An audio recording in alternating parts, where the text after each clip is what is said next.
This microphone stands. Tall, but I like mine short. I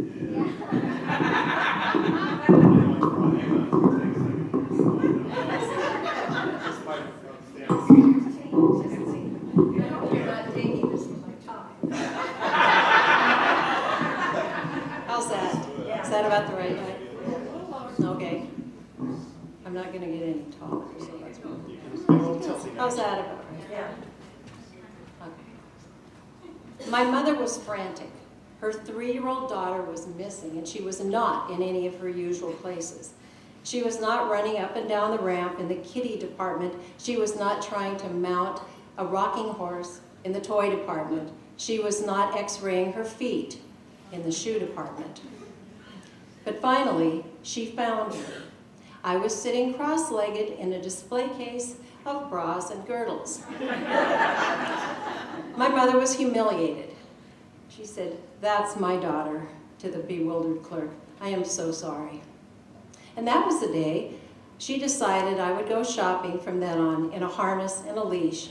My mother took a hard line with raising children. She was a single mother. My father, an airline pilot, had been killed in action. I was 9 months old. My brother was 4. My mother would say, "I didn't have time to sit around and blubber and feel sorry for myself. I had 2 kids to raise." And she did that with a laser focus. She held us close while she pushed her emotions and all suitors aside. She didn't date or let alone marry till I was 6 years old. She was a tough cookie, and there's no wonder. She grew up in a grocery store in Missoula, Montana during the Depression. An only child, she had to help her parents in the store.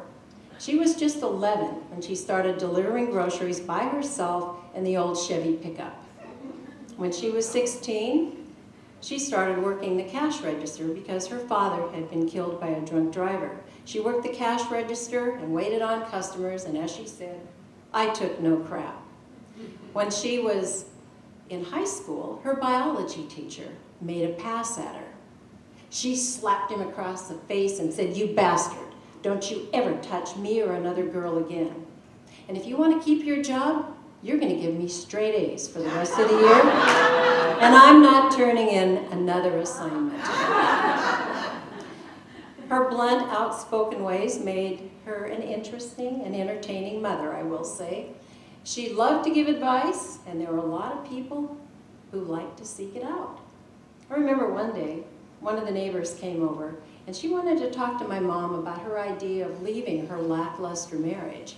I heard my mother in the other room say, I could just see her pointing at the wall, "Lorraine, look at those embroidered pictures on the wall. I made every one of those stitches while I sat right here by myself while those children slept. It was damn lonely being without a husband. Now you quit feeling sorry for yourself and you march right over to that house and make that marriage work." Her bluntness could be a bit embarrassing too. I dated this really cute guy in high school with shoulder-length hair. He was so cute. I thought. My mother thought differently. When he called the second time, she answered the phone and said, "Janice isn't here, but I am. And I have a pair of scissors. If you'd like to drive out of here, I'll cut that ugly hair for you." In spite of that, or maybe because of it, my friends loved her. They flocked around her for her sage advice, which she loved to give, on things like friendship, bullies, and boys. She had little gems like, "You don't call them, they call you," and our very favorite, "Button it up, girls. A guy won't buy the cow if he can get the milk free." Yeah. But she was also very generous and talented, and she coached me through a lot of things through high school, like cheerleading tryouts, and she'd critique my speeches. She'd help me with sewing projects for the fair, and she was good, I'll tell you that. I always took home the blue ribbons and aced all the auditions. And when I went away to college, we remained very close friends. She was really my best friend. And I would, we'd write each other long, detailed letters and have these kind of long, chummy conversations on the phone. And that continued when I stayed in Oregon, to her disappointment, I might say. And, I got married and had a career. The friendship continued. And then, in the early 80s, her mother and her husband, my stepfather, both got cancer at the same time. And within 2 months of each other, they both died. I went home for the funerals, and my mother was stoic as ever and tough as nails. So I didn't worry too much about her. I went back home, and then I got involved in a divorce and a career change. And I really wasn't paying any attention, didn't notice any change in her until I took my new boyfriend out to meet her. She was a different person. She wasn't fun anymore. She was kind of odd, and she would interrupt conversations with these strange, negative, repetitive stories like, "I thought these were the golden years. They're just miserable. I wish I'd go to sleep and never wake up." Who was this person? Within the next year, the letters quit coming. The birthday cards quit coming. The phone calls were really weird. They'd come out of the clear blue, and when I'd answer the phone, she'd cuss me out and hang up. Then my brother called one day, and he said, "I kind of hope you're not going to come out in August like you usually do. I don't want to hurt your feelings, but Mom doesn't want to see you. In fact, she asked if I'd change all the locks on the doors so that you couldn't get in." I was devastated. I was absolutely crushed. I cried, I went to a counselor. He said, "You know, Janice, this is not about you. It's about your mom. She's sick." Oh, yeah. Well, then my brother died.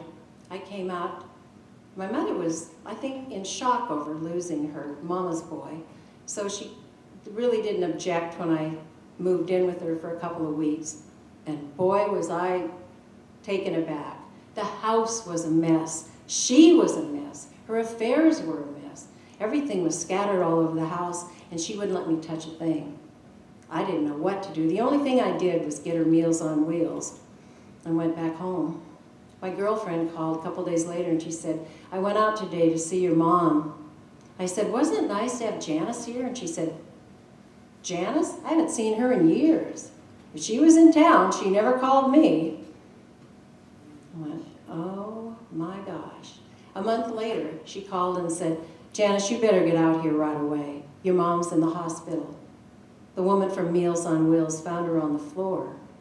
So I went out. She was getting better in the hospital, but her doctor said, "She's better physically, but mentally, she's gone. Her dementia is now full blown. She can never live alone." So I didn't know what to do. I took her home to her house, and I tried to figure out something to do, and I could see that every time I even mentioned moving, she got violent. So I thought, what can I do? And I decided, finally, I have a plan. I'm going to use her bad memory against her.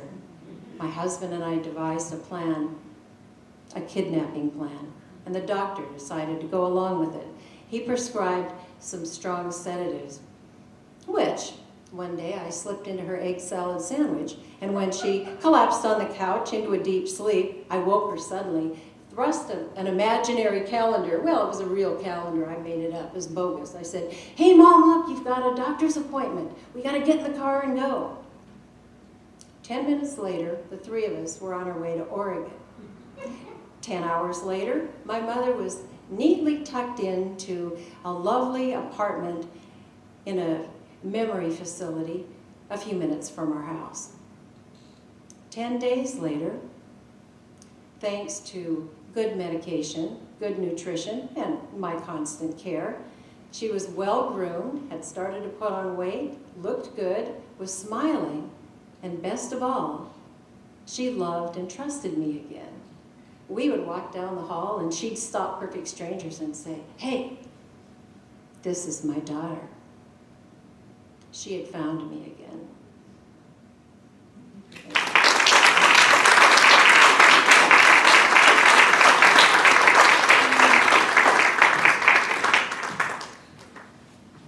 Thank you, Janice. Great story. Who's next, Dan? Carol is next. Carol. Come on up. Carol, you gonna use the mic stand? You hold it, okay. Good call, you're not gonna make me adjust it. It was Tuesday, May 27th, 2014. I knew my workday was going to be wild. I had just returned from Northern California after visiting my sister Anna. She'd been in the hospital for 27 days. She was doing better. She had both cardiac and neurologic issues. She'd been under the care of the hospital for the past year and a half and had a bone marrow transplant the year before. But really, now she was on the road to recovery. That Tuesday morning, I had both patients as well as a corporate client on my schedule. I'm a doctor. And the following day, I was to fly to Philadelphia to a meeting I did not want to miss.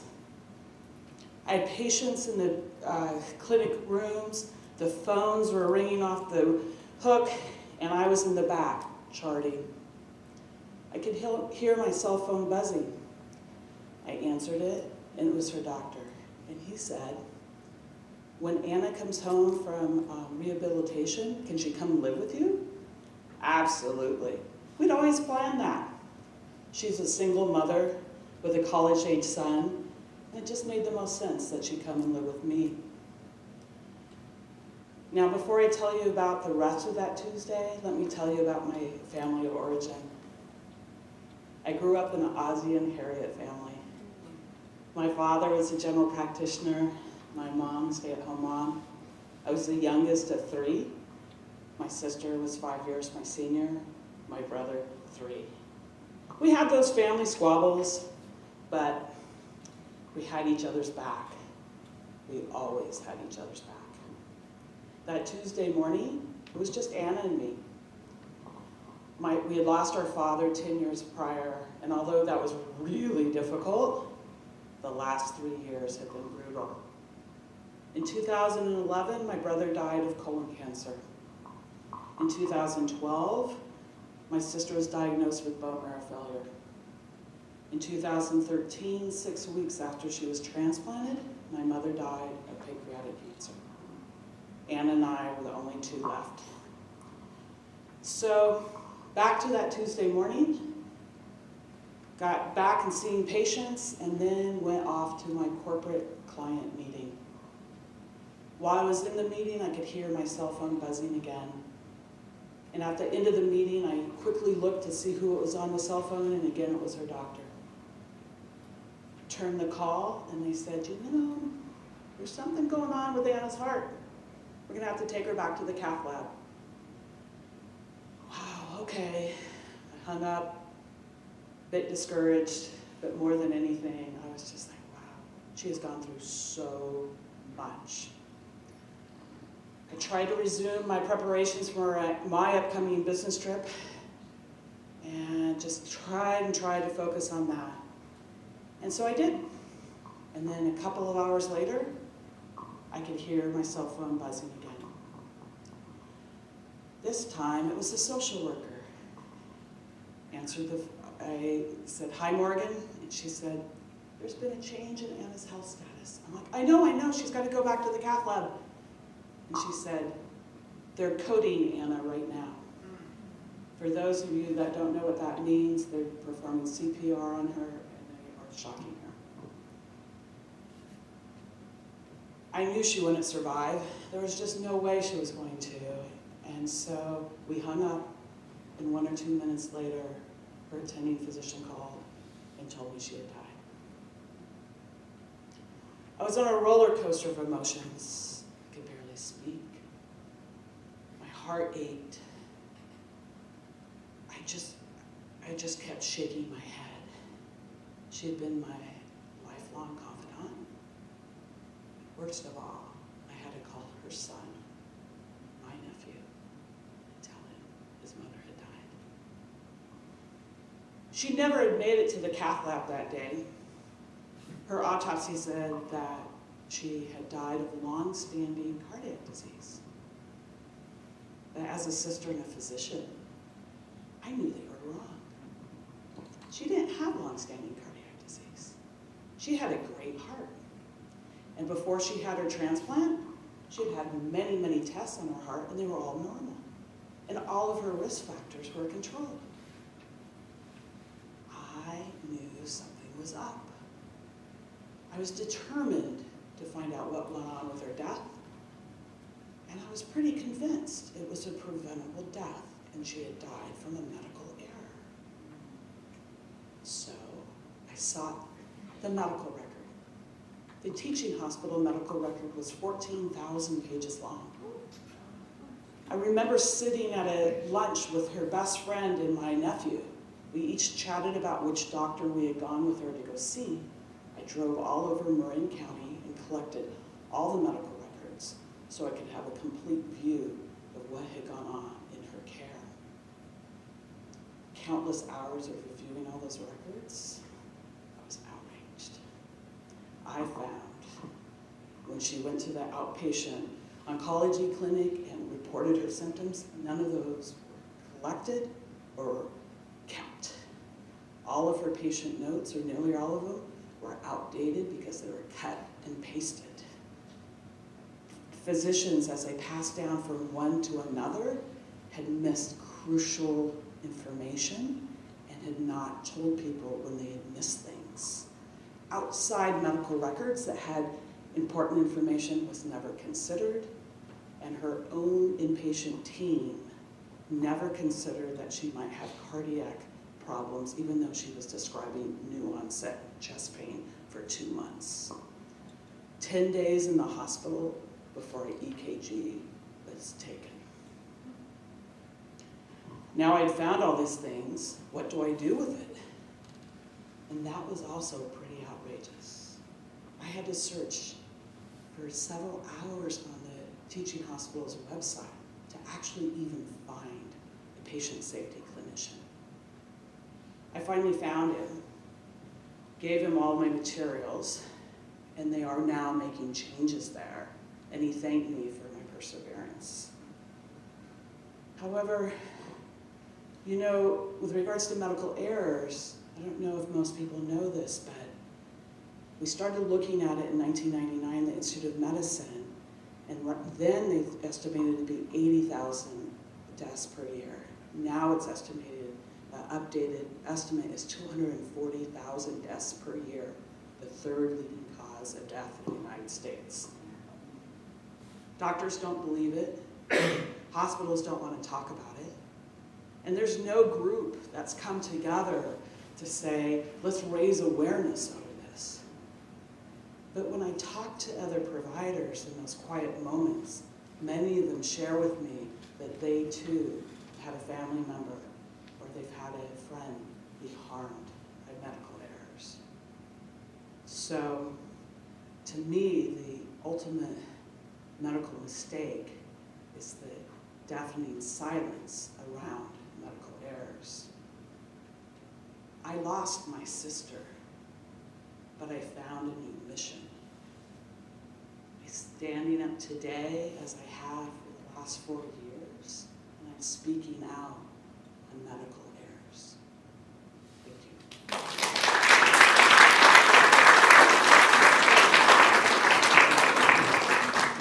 Thank you, Cal. That was a very moving story. I'm sorry about what you and your sister suffered. You're doing important work.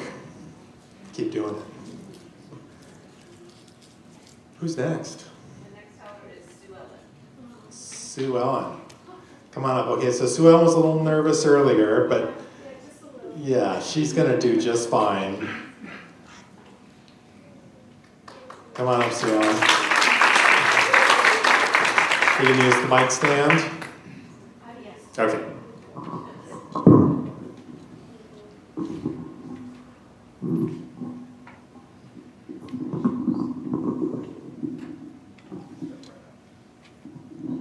How close do I need to be? Okay. I'll preface this by saying I have never done anything like this before.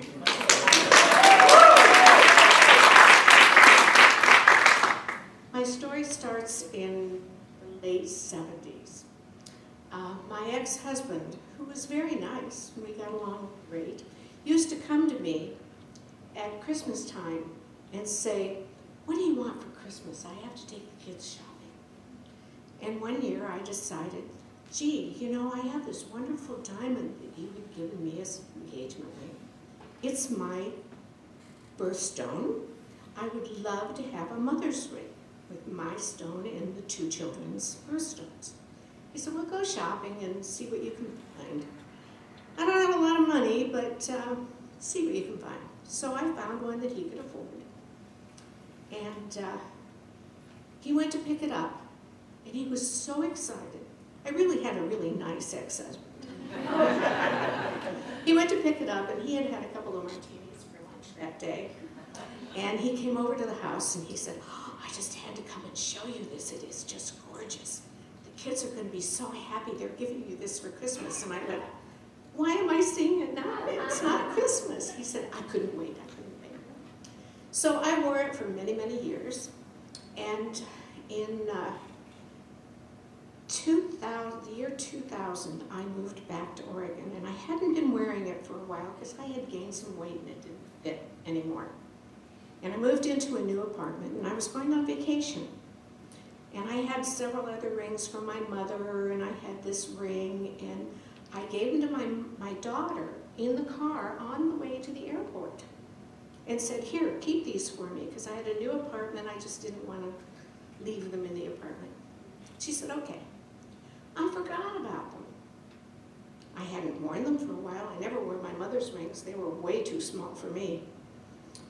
And so several years later, she asked me I said to her, you know what you can do for me for Christmas this year? Take my mother's ring and have the grandchildren's birthstones put in it for me. And she went, oh, great, give me the ring. I went, no, you have the ring.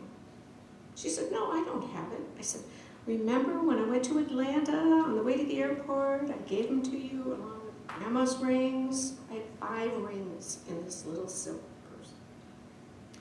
She said, well, no, you have them. No, I don't. I searched my house. She and her husband searched her house, searched her bedroom, everywhere. Could not find them. 3, 4, 5 years went by, and we kind of forgot about them, even though they were my mother's rings also. And I was at her house one day on my way shopping, and she and her friend were cleaning out her closet, getting ready to send things to Goodwill and whatever. And so I left to go shopping. After I left, her best friend was going through the purses, opened up this little zippered pocket and pulled out this silk purse and said, Laura, what is this? And she, oh my God, those are my mother's rings. Fine. She got to the phone, called me. I did not have my cell phone on. This was in June. Didn't have my cell phone on, and so she thought, Christmas. So this is 6 months later, Christmas morning, we're all sitting there, and my granddaughter starts going, Mom, Grandma's opening the present. Mom, Grandma's opening the present. So out come the video cameras and all this, and I'm going, yeah, she always did something special for me for Christmas anyway, so I didn't get real excited. I opened it up, and it was the ring. I cried so hard I couldn't even see it. My son-in-law sitting next to me said, do you need some Kleenex? And I said, yeah, that would be helpful. So I looked at my daughter and I said, is this the original ring? Because knowing her, she would have it remade at some time. And she said, yes, it is. So I now not only have the ring with my birthstone, my son's birthstone, my daughter's birthstone, but both of my grandchildren's birthstone. I have it back and I wear it every day.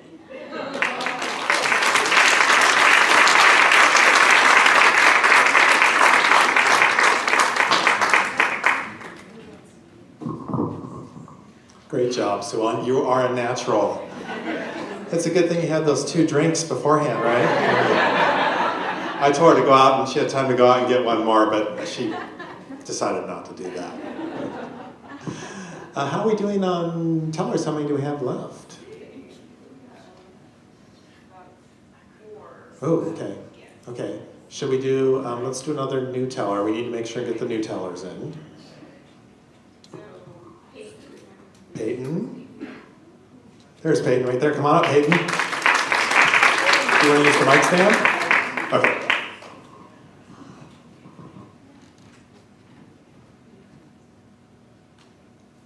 So when I was about 7 or 8, we used to live in Quincy, Illinois. It's like the middle of nowhere town. Nobody even knows where it is. It's probably not even on the map at this point. And not too far north, there was Michigan. That is probably still my favorite place in the whole world. Every summer, we would go with my siblings and we would go camping in Pentwater. It's this really tiny town, not a whole lot there. But we'd always go on the homecoming parade time because that's when it was the busiest. Like all the shops were open, everybody was there. The campsite was almost full, but we would always pick out our spot in advance. So we always got there, and they had a really fun mountain to climb. And every year, every time we would go there, my siblings, we would all draw straws. Whoever got the longest one would get to go first. And we would get to go on the beach, and my dad, who's sitting there, he would take us to the beach and get our favorite ice cream. Mine was always Blue Moon. I've never found it anywhere else, and it's probably my favorite ice cream in the world. It's only there. And he would take us onto the beach, and we would watch the sunset go down. And back then, I was 9. I would believe anything he would tell me at that point. So one year, he's like, "Oh, Peyton, pirate treasure, look." There's an X drawn in the sand. I am so excited. I had never found it. It had never once occurred to me that pirates are in the ocean and Pentwater is the lake. So I start digging it up, and it's this little pirate like totem guy, like a small wooden statue. And I was so happy. I love that so much. I actually still have it in my room. And every year we would go back into the same place and get like a new one each time. And then one of my favorite stories is from my older sister Allie, because she said that we would also, one of the things that they would do right around the homecoming parade was like the sandcastle building contest. We had actually gotten first place one time, which was really fun. And when she had gone to the beach with that, she had found one of the pirate guys in the little lighthouse that we had built right as the sun was going down. So that was always really cool. Another one of my favorite stories was from my sister Riley. My dad, I don't think he could find another one of the pirate statues, so he had gotten a box and put a map in it and like little gold coins. And me and my sister, we spent hours just trying to figure out where like the big treasure would be, because there was a big X on it. We never figured out where it was because I think the map was in a different language. So.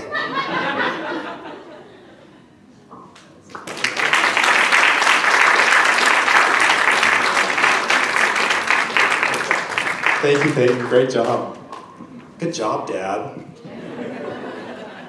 Who's next?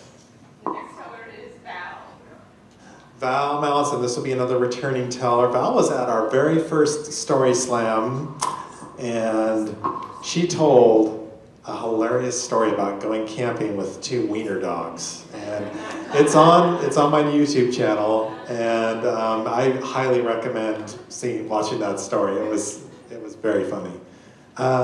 Mike, stand again. I'm afraid if I use the mic, I'll drop it. Little time? No. All right, okay. So my story that I'm going to tell tonight relates directly to Eham's story. Is that how you pronounce your name? Thank you, good. So, imagine the object of my desire, a recipe box that was sitting on the lost and found table at my elementary school, Douglas Elementary School. So the lost and found table at Douglas Elementary was in front of either the gym or the cafeteria, or if I'm remembering correctly, it might have been both, where they would put the tables out at lunch and then put them back at the end of the day. And I'm confident that it was there and everything was laid out on the table so that kids could walk by every day and see something that they had left on the playground or something that they were looking for and snag it. But this recipe box had sat there for about 3 weeks. At least that's probably what I think. I was 6 years old. So I don't really know how long it sat there, but I wanted it. It was metal, and it had little flowers drawn on it and squiggly designs drawn on it. And I had, in fact, once, when no one was paying attention, actually went and looked at it and touched it and felt it and opened it and realized that there were many blank cards left in this recipe box. I didn't want the recipes. I wanted the blank cards to write all of my stories on and do stickers and do drawings. So I really wanted this recipe box. Now, I think part of me felt like that recipe box left behind. I lived on the Air Force Base in Colorado Springs, Colorado, and the school was the top of a triangle between my two houses. My mother and her new husband lived in one house, and my father and his new wife lived in the other house. And they both had new baby brothers. I had new baby brothers on both sides. They both had new sons. And I lived with my mother weekdays, and Friday afternoon I would go to my father and live with my father for the weekends. And I think I felt kind of lost and confused and left behind in this family situation and not knowing what was going on. So perhaps deep down inside I felt like this recipe box, but the bottom line is I really wanted it.